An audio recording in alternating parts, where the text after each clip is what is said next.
पहुंचती है। दाई माँ, अरे ओ दाई माँ, जरा बाहर तो निकलिए। तभी अंदर से आवाज आई, कौन है जो इतनी सुबह सुबह आ गया? हाँ हाँ रुको, आती हूँ। थोड़ी देर बाद दाई माँ ने दरवाजा खोला। क्या हुआ बेटी, तुम इतनी सुबह सुबह यहाँ पर? सब ठीक तो है ना? दाई माँ, कुछ ठीक नहीं है, आप जल्दी से मेरे साथ चलिए, क्योंकि इस समय मेरी पड़ोसी कलावती बहुत पीड़ा में है। लेकिन मैं इस बीमार शरीर और इतनी तेज बारिश में कहीं नहीं जा सकती। अगर मैं इस बारिश में भीगते हुए गई तो मैं और भी बीमार पड़ जाऊंगी। नहीं नहीं, अब मुझे माफ कर दो, मैं नहीं जा सकती। लेकिन दाई माँ, अगर आप कलावती बहन के घर नहीं गई तो वो जल्द ही पीड़ा से मर जाएंगी। कृपया आप मेरे साथ चलिए दाई माँ। अगर मेरे जाने से किसी की जान बच जाए तो मैं जरूर जाऊंगी। तो फिर देर मत करो, जल्दी से चलो।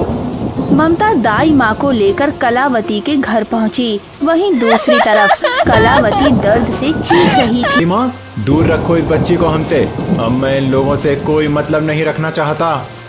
रमेश की बात सुनकर कलावती हैरान रह गई। अजी, आप ये कैसी बातें कर रहे हैं? और आपके साथ ये औरत कौन है? आज के बाद ये मेरी पत्नी है, क्योंकि मैंने इससे विवाह किया है और आज के बाद तुम्हारा और मेरा कोई रिश्ता नहीं है। तुम मुझे हमेशा के लिए भूल जाओ। ऐसे ही दिन गुजरते गए। अब कलावती घर का सारा काम किया करती थी और शारदा बेवजह कलावती को किसी न किसी चीज के लिए हर पल डांटती।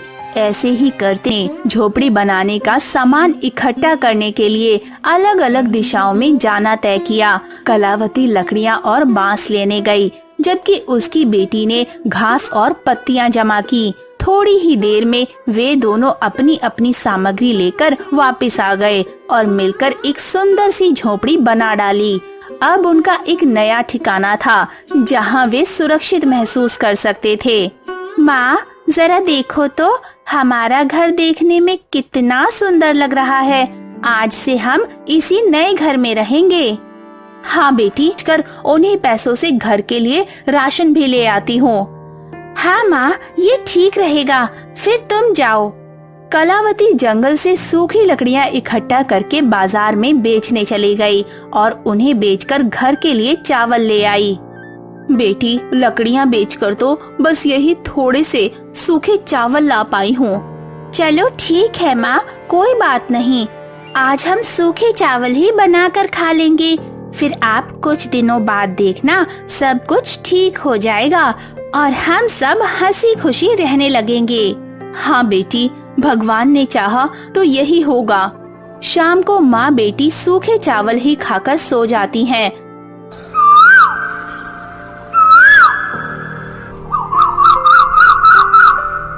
बेटी, मैं जा रही हूँ जंगल में लकड़ियाँ इकट्ठा करने। अगर लौटने में थोड़ी देर हो जाए तो तुम चिंता मत करना। ठीक है माँ, जाओ, लेकिन रात होने से पहले लौट आना। उसके बाद कलावती जंगल में लकड़ियाँ इकट्ठा करने चली गई। चलो, माँ तो चली गई, अब मैं थोड़ा बाहर घूम कर आती हूँ। इतना कहकर शीतल जंगल के और अंदर घूमने चली गई। थोड़ी दूर जाने के बाद उसे एक घायल पक्षी मिला जो पेड़ की टहनियों के नीचे दबा हुआ था। अरे अरे, ये बेचारा पक्षी तो वृक्ष की टहनी के नीचे दबा हुआ है। अगर जल्द ही मैंने कुछ नहीं किया तो ये मर जाएगा। शीतल ने तुरंत उस वृक्ष की डाल को हटाकर पक्षी को वहाँ से बाहर निकाला। लगता है इस पक्षी के पंख टूट चुके हैं, इसीलिए इतना खून निकल रहा है। मुझे जल्द से जल्द इस पक्षी के घाव पर जड़ी बूटी का लेप लगाना होगा। उसके बाद शीतल तुरंत पक्षी के घाव पर जड़ी बूटी का भी काम करके घर लौट रही होंगी। उसके बाद शीतल अपने घर जाने लगी और थोड़ी ही देर में घर पहुंच गई। तभी कलावती भी बाहर से काम करके घर पर आ गई थी।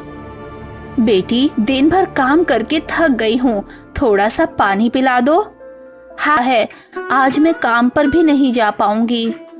चलिए ठीक है, फिर कोई बात नहीं माँ, आप रुकिए, मैं अभी आपके लिए जंगल से जड़ी बूटी लेकर आती हूँ। आप उसे खाकर जल्दी ही ठीक हो जाएंगी। शीतल घर से बाहर जंगल में जड़ी बूटी लाने चली जाती है और थोड़ी देर बाद जड़ी बूटी लाकर अपनी माँ को खिला देती है। जड़ी बूटी खाते ही कलावती बिल्कुल पहले की तरह ठीक हो जाती है। अरे, कलावती को भी यकीन हो गया। ऐसे ही दिन बीतते गए और कुछ सालों बाद शीतल बड़ी हो गई।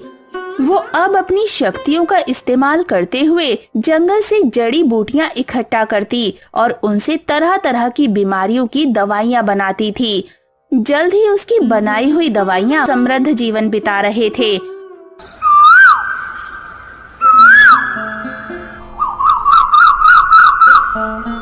फिर एक दिन उस राज्य के राजा के बेटे की तबीयत काफी